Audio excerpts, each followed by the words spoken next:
Good morning students. आज हम पढ़ेंगे सूरदास जी के पद और उनका भावार्थ स्पष्ट करेंगे। इससे पहले सूरदास जी कौन थे हम यह जान लेते हैं।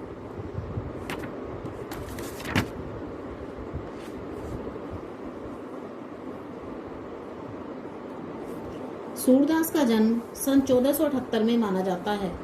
एक मान्यता के अनुसार उनका जन्म मथुरा के निकट रुनकता या रेणुका क्षेत्र में हुआ, जबकि दूसरी मान्यता के अनुसार उनका जन्म स्थान दिल्ली के पास से ही माना जाता है। महाप्रभु वल्लभाचार्य के शिष्य सूरदास अष्टछाप के कवियों में सर्वाधिक प्रसिद्ध हैं। वे मथुरा और वृंदावन के बीच गऊ घाट पर रहते थे और श्रीनाथ जी के मंदिर में भजन कीर्तन करते थे। सन 1583 में पारसोली में उनका निधन हुआ। उनके 3 ग्रंथों सूरसागर, साहित्य लहरी और सूरसारावली में सूरसागर ही सर्वाधिक लोकप्रिय हुआ। खेती और पशुपालन वाले भारतीय समाज का दैनिक अतरंग चित्र और मनुष्य की स्वाभाविक वृत्तियों का चित्रण सूर की कविता में मिलता है। सूर वात्सल्य और श्रृंगार के श्रेष्ठ कवि माने जाते हैं। कृष्ण और गोपियों का प्रेम सहज मानवीय प्रेम की प्रतिष्ठा करता है। सूर ने मानव प्रेम की गौरव गाथा के माध्यम से सामान्य मनुष्यों को हीनता बोझ से मुक्त किया है और उनमें जीने की ललक पैदा की है। उनकी कविता में ब्रज भाषा का निखरा हुआ रूप है। वह चली आ रही लोकगीतों की परंपरा की ही श्रेष्ठ कड़ी है। स्टूडेंट्स, आपके पाठ्यक्रम में सूरदास की सबसे प्रसिद्ध पुस्तक सूरसागर के भ्रमर गीत नामक अंश से 4 पद लिए गए हैं।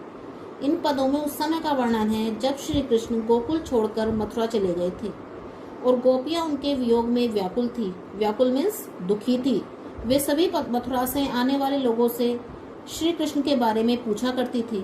जब श्री कृष्ण को गोपियों की व्याकुलता का पता चलता है तब वे अपने मित्र उद्धव को निराकार ब्रह्म की उपासना करने व योग संदेश देने के लिए गोपियों के पास भेजते हैं।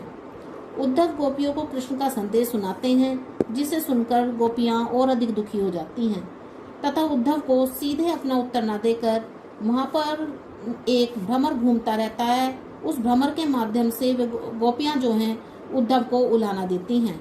इसलिए यह पद भ्रमर गीत नामक अंश के अंतर्गत आते हैं।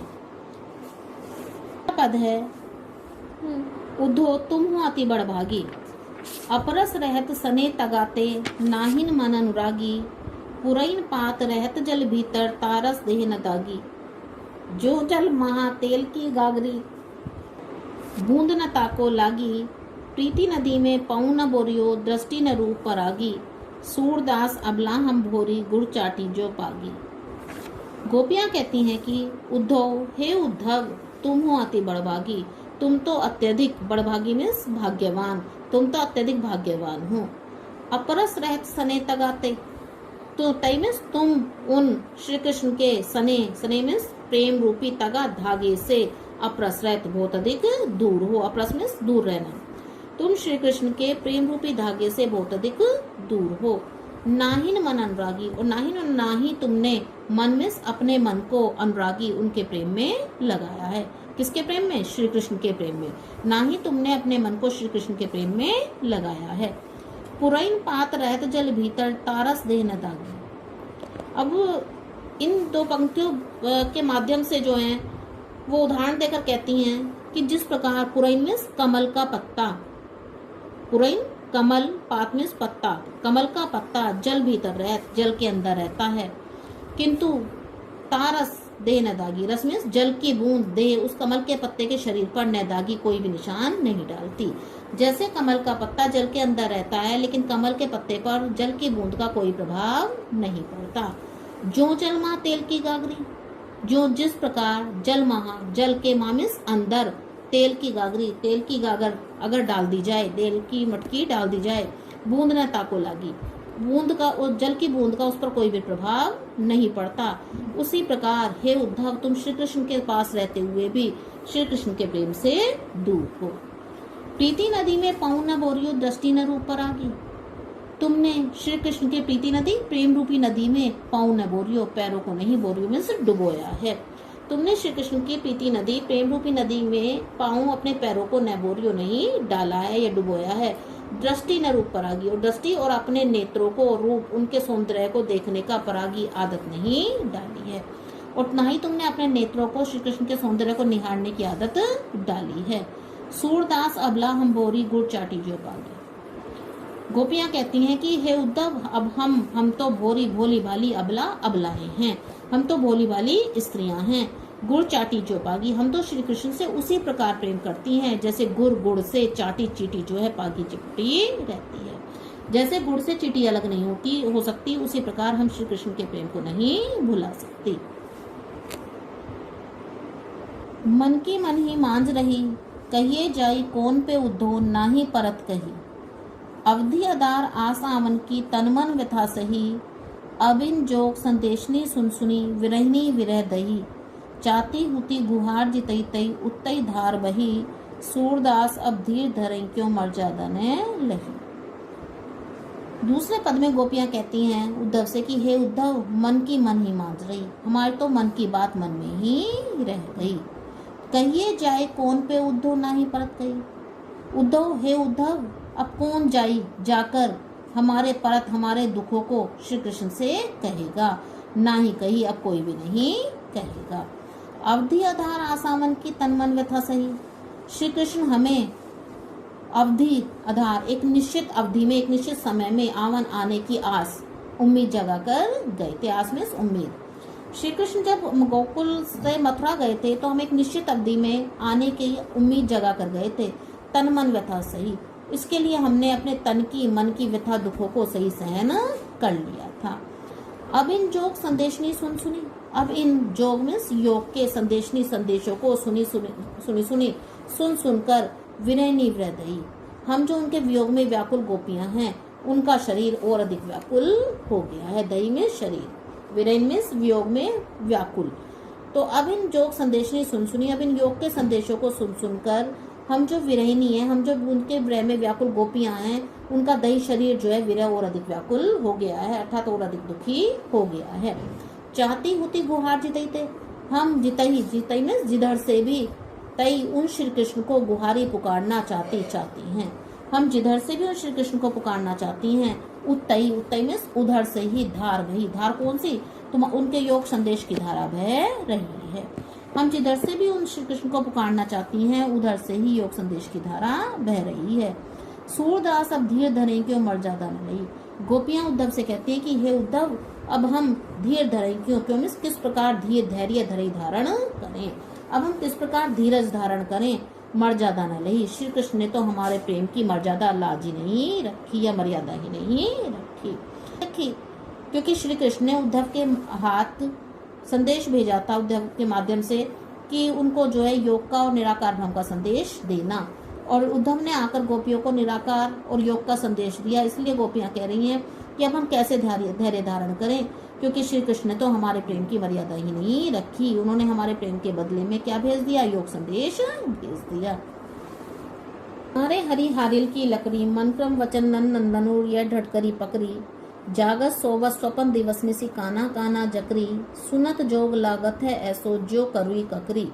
सूतो व्याधि हमको ले आए, देखी सुनी न करी। यह तो सूरत नहीं ले सोपो जिनके मन चकरी। तीसरे पद में गोपियां उद्धव से कहती हैं कि हे उद्धव, हमारे लिए तो हरि, जो हमारे हरि हैं, जो श्री कृष्ण है, हारिल की लकड़ी, हारिल पक्षी की लकड़ी है। एक हारिल पक्षी होता है जो हमेशा अपने पंजों में एक लकड़ी को कसकर थामे रहता है। उसी प्रकार उसका उदाहरण देते हुए कहती हैं कि श्री कृष्ण जो है उद्धव, हमारे लिए हमारे श्री कृष्ण हारिल पक्षी की लकड़ी के समान है। मन क्रम वचन नंदन धनुर यह ढटकड़ी पकड़ी।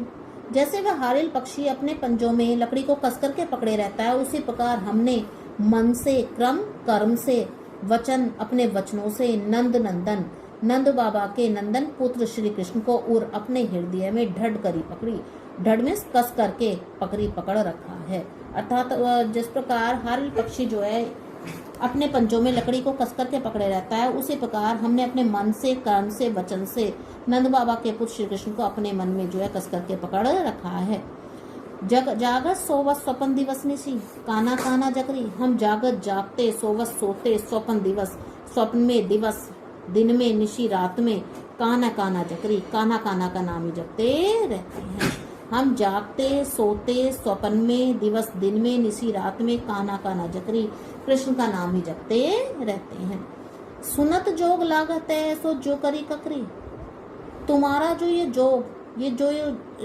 जो योग संदेश है उसको सुनकर लागत है सो ऐसा लगता है जो करी ककरी, जैसे कड़वी ककड़ी हो।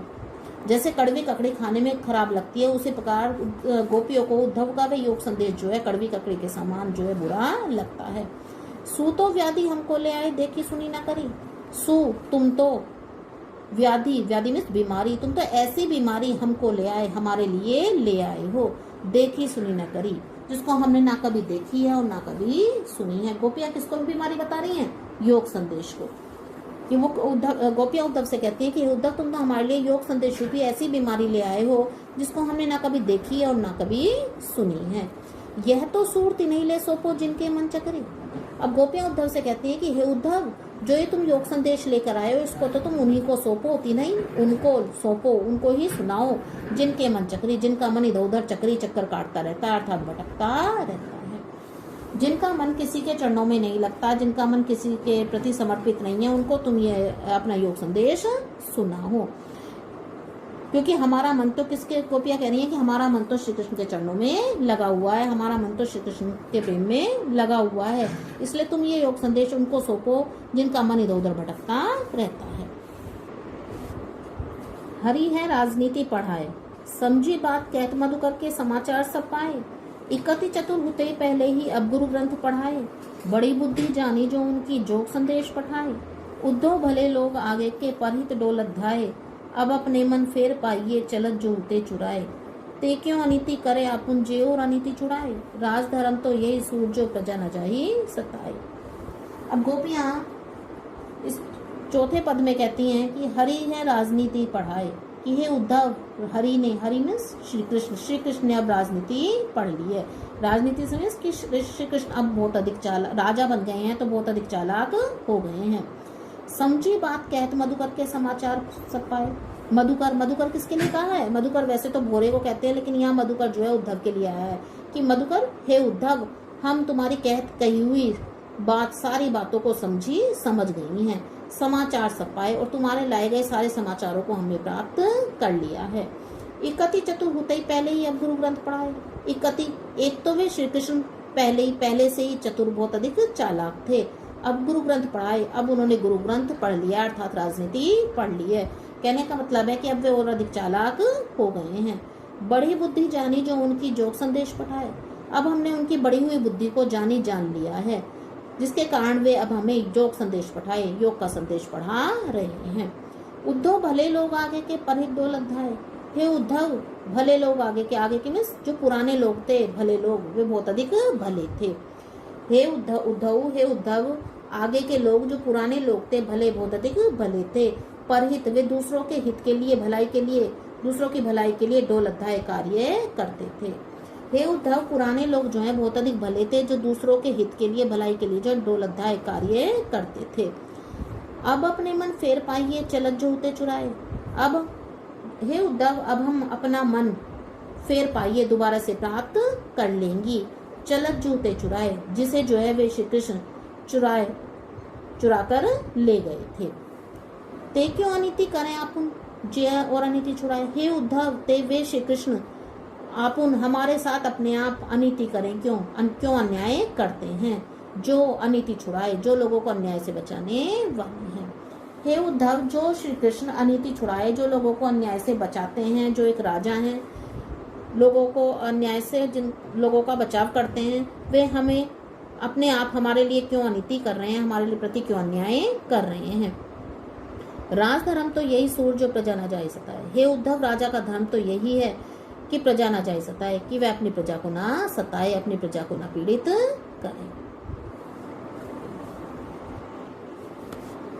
स्टूडेंट्स, ये चैप्टर कंप्लीट हो गया है, इसको आप ध्यान से पढ़िएगा और जो कोई भी प्रॉब्लम आए तो उसको मेरे से पूछ लीजिएगा।